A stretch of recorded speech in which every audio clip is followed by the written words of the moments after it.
one of the things that you'll see very specifically with aging is a loss of physical function, and that's more geared for power. In fact, the rate of, you've probably covered this before, rate of loss of muscle mass as you age is something like 0.5 to 1% per year. Loss of muscle strength is double to triple that. Loss of muscle power is triple that. And so what are you seeing? You see a very precipitous drop in muscle power. And why is that happening? Speed. A little bit of loss of speed. Aha. So preserving, in fact, you can do this. You can go look at the world records of all sports across age groups. So if you look at like track and field, what's the world record in the 100-meter dash? And what's the world record for the 30 to this? What's the world record for the 40 to 50-year-old range, 50 to 60? And what you'll see is strength sports like powerlifting, the world record through age doesn't go down that much. The world record in speed and jumping sports just falls off a cliff. Yeah.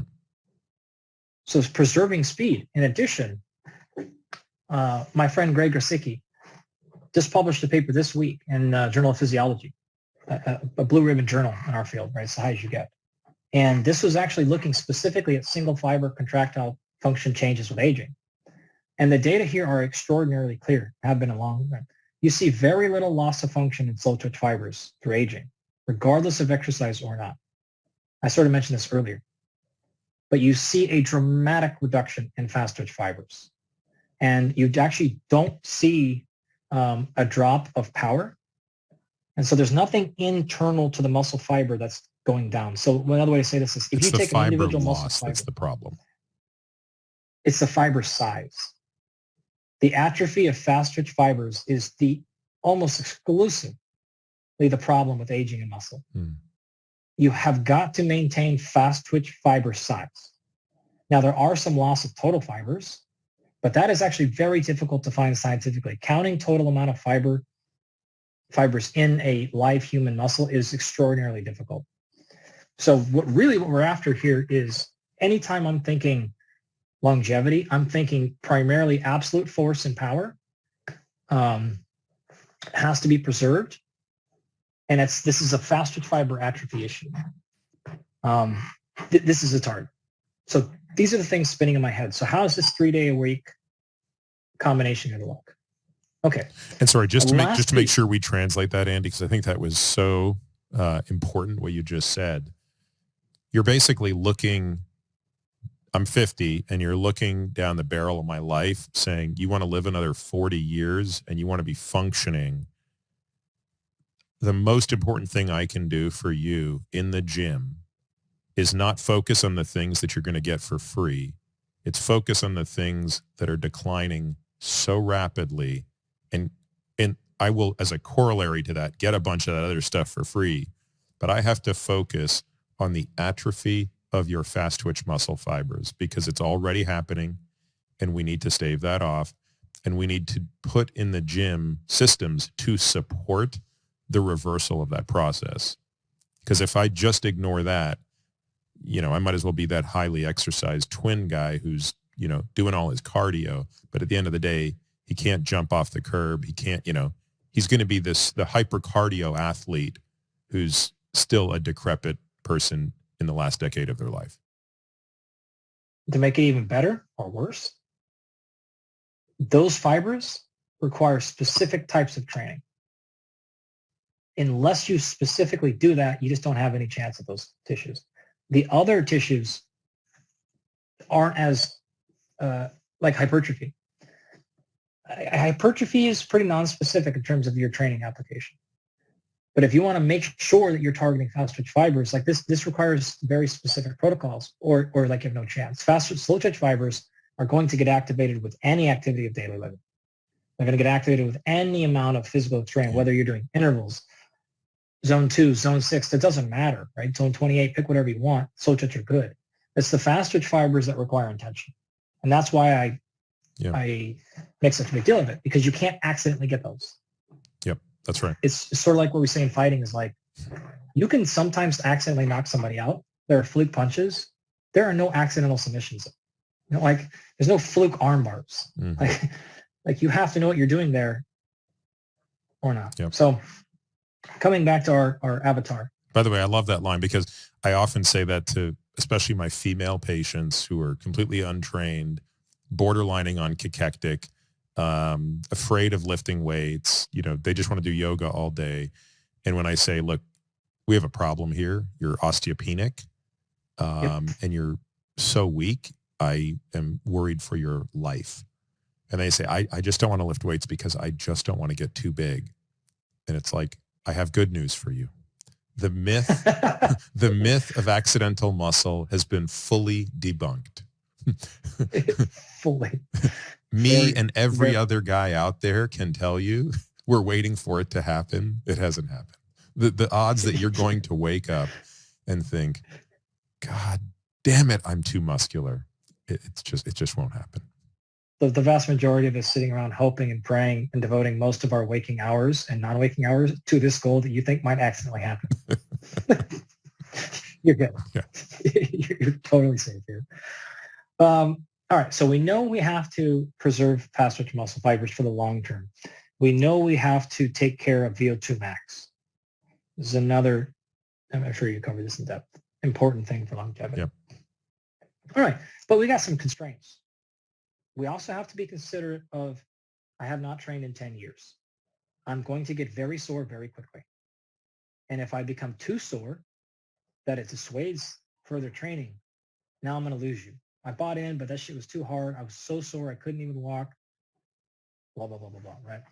I think in your show with Holly, she talked about making sure you start with a very low volume, like way lower volume than you think. Yep. We have time. Like we just need to move. I'm going to be very cautious of eccentric movements because they will generate more soreness than relative. And the last part before I give you some direct answers is we want to start building movement patterns that we're going to need over time. And so this is an investment.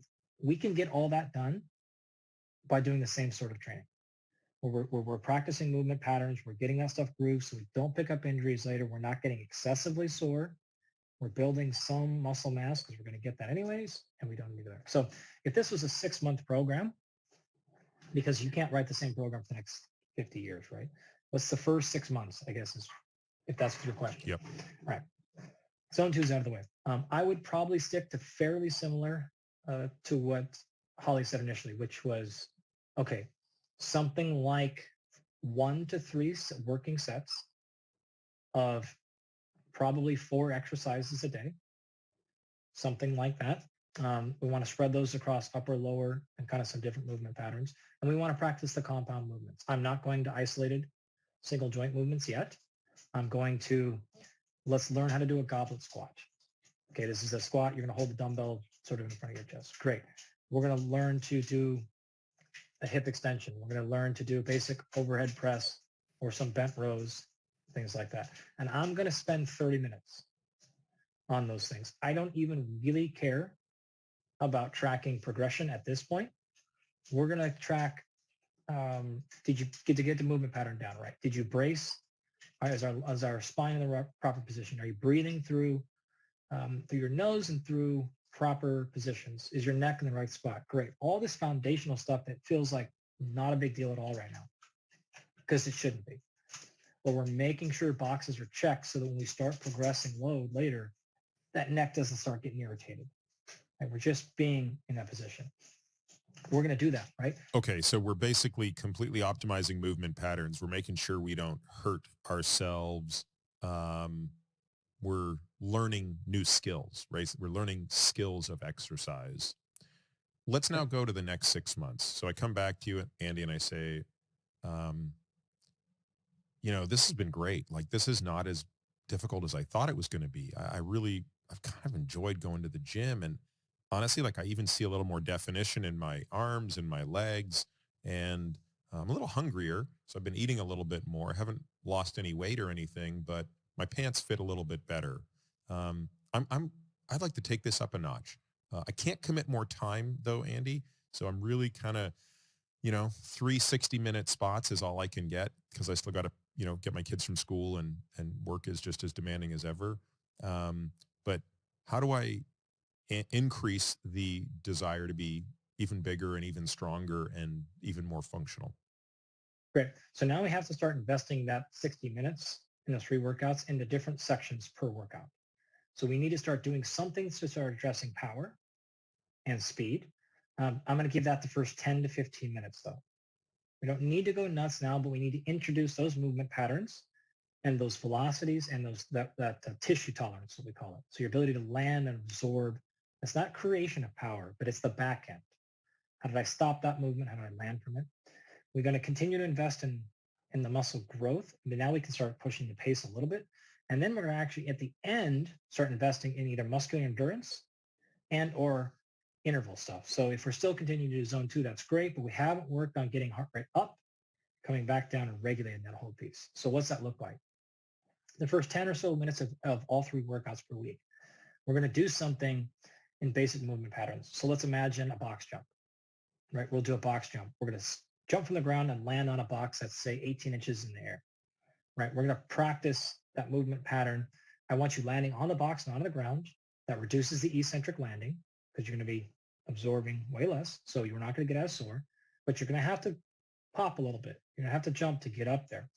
And we're bracing that movement pattern. I'm going to probably do something. How are you determining that height, Andy? 18 inches seems really high to me. How do I know if I shouldn't be 12 to start? What level of fatigue? How many times would I do this so that I can gauge how high it needs to be? There should be no fatigue. This is simply about high. This is load power tolerance. Production. This is load tolerance then? Load tolerance, and it's introducing power. Okay. So you're going to start learning how to move fast. But you're going to do it in a safe thing where you're not going to pull a hamstring. And just to be clear, Andy, I don't need to compete in sports. I don't play basketball anymore. I'm not. Are you sure you need me doing this? Because all I'm trying to do is I just want to be able to pick up my grandkids in 30 years or 20 years. Yeah, 100%. Okay. So in order to pick up your grandkids, you need to not be in the hospital, right? You need to be not living in an assisted living home. Do you know what puts people in an assisted living home? Falling and breaking a hip. The connection between morbidity and mortality with a hip break is extraordinary after the age of 60. It's not even 90. It is 60-ish. Large reason people fall is they actually don't have foot speed. What do you mean? If you catch your toe on the corner or you slip, you have to have the foot speed to be able to put your other foot or that foot back out in front of you in the proper position. Then you have to have the eccentric strength to stop that fall. And so I need foot speed to get there, and I need eccentric strength to brace the fall so you don't land and break your hip. That's what's going to keep you playing with your kids when you're 60. Got it. So even though, Capiche? Yeah. So it's not, even though I don't want to be a quote unquote explosive athlete, I still have to kind of train like one. In some part. Yeah. And I'm asking for 10 minutes of your workout. Okay. Right. So I want to keep you there. You can imagine I can continue to give you examples and analogies, but this is if you want to go for a hike again and you trip, or you need to be able to get up and do a little scramble. You know, your 10-year-old grandkid is going to want to go up that rock. Like you got to have a little pop to get up there too. Yep. You want to be able to pull yourself, like all these things, right? That's what's going to keep you from going. So what are some other things? I'll just sit down here and wait. You go ahead. Yeah, exactly. I had a patient once say something that I loved. I asked him kind of what were his goals for aging. And he said, to always be able to go to my kids and grandkids. And he meant it both micro and macro, right? Meaning I never want to be in the position where I can't get on an airplane and travel and go wherever they are. And I never want to not be able to go physically in the moment to where they are. I thought it was just a very elegant explanation. The second part's brilliant. Yeah. That's so good. Because that's the example there. I'll wait here versus, no, I'm going to come with you up that little rock. Yeah, it's the water slide. I don't want to climb up those stairs. It's 7 of them, but like, it's all the little stuff, right? I have 2 little kids, so I'm very in the world of like what a 4-year-old will do. So what are some other things that we would do in that first 10 to 15 minutes? So I love the idea of the box jump with landing on top, so you don't have that huge eccentric, massive deceleration. What about bounds, skips, things like that would all be in there? Yep. Medicine ball throws are great. Medicine ball slams are great. Medicine ball tosses up in the air, high as you can go, as far as you can go behind you. These are reinforcing movement patterns you built the previous 6 months. Proper hip extension versus low back extension. etc. It is also doing what we call triple extension. So you're simultaneously explosively extending the hip, knee, and ankle. And this is a very important human movement pattern. You can do that without jumping and landing by throwing a medicine ball, tossing it. Yeah. If you go to plyometrics, you have to be a little bit careful here. Plyometrics are totally safe for all ages as long as you account for volume. You just can't do too many of them at too high of an intensity, in this case, the eccentric load. So jump rope. A 5-minute jump rope is just plyometrics. Right now, when you go single leg to single leg, you start increasing risk. Like, so if you're to jump from your right leg and land on your right leg alone, risk. But 2 leg to 2 leg is very easy. I mean, for Pete's sake, you can play hopscotch. Hopscotch is just 2-legged plyometric to single leg to back to forward progression lateral. It's a wonderful little exercise. Isn't it interesting when you go to a playground and watch kids play to realize they're not being told to do this, just the inherent ability that they have to be explosive. And as you said, how that deteriorates with age. Like, you just can't imagine watching a group of 40-year-olds sitting around just deciding, let's go play this fun game where we jump around. I mean, you do that if you're playing a sport, you do that if it's part of your pre-programmed workout, but it's not the equivalent of NEAT, right? Where you just... There's no spontaneous. Yeah, it's not spontaneous. Power. Yeah. Last one I love is actually, don't get thrown off by this word, but I love sprinting.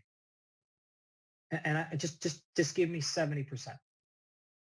You would be surprised of like, whoa, it feels like great / terrible. But if you can get on like a woodway or a controlled situation like that, and you could just do some like 70% sprint, just getting through the motion, kind of tempo is what if you're a runner, like you call it, that type of stuff. For very short distances, I'm talking like 15 seconds. Just kind of stride it out. Okay, slowly come back down. Wait a minute or two. Fully recover here. Okay, ready? Roll back into it. 2, 3, 4 seconds, and then pick it up for 5 seconds, 6 seconds. Okay, slowly back down. Just getting used to handling movement and being an athlete and moving and not being everything is locked into a position where it's structured and secure and all that stuff. So I really, really like movement, athletic movement and multiple planes for people. The last example I'll give you is just back to like high school and middle school sports. We're going to play 10 minutes of basketball. Go to the court. We're going to shoot, drive it up and down. Like, we're going to play racquetball as our warm-up today. We're going to play badminton. You get over there, I get over here, like 2-on-2 badminton. Like, you can do a lot of little different things that are going to be multi-planar. It's going to be speed, agility, and quickness at this point. So you're going to get change of direction. All this stuff is the foundation piece you need to get to when we actually do some speed and agility drills next year or wherever we're going to get to, right? Like, which is going to be part of your plan. So those are all a bunch of examples. I would recommend doing a different one each day of those 3. So it's Mondays, we're going to do med ball stuff. Cool. Wednesdays, it's going to be pickleball. And then Fridays, we're going to do, some jump stuff and some medicine ball horizontal throws. Like, whatever the case is. Maybe, or it can be jump rope. It's going to be hopscotch, things like that. I'm not against bounding, broad jumps. I typically want to start here 2-on-2, so 2-leg leave, 2-leg land for this person. But you don't have to be forward. They can be lateral jumps. They can be combinations. They can be all kinds of things. You honestly, you'd be surprised. Like, I don't want to say this too loud in case somebody hears, but that stuff's actually kind of fun. Like, it's pretty fun. You're going to get a lot of giggles. You're like, I haven't jumped like this. It is like, they're going to feel weird, and it's going to be way different than what they're thinking the strength training thing is.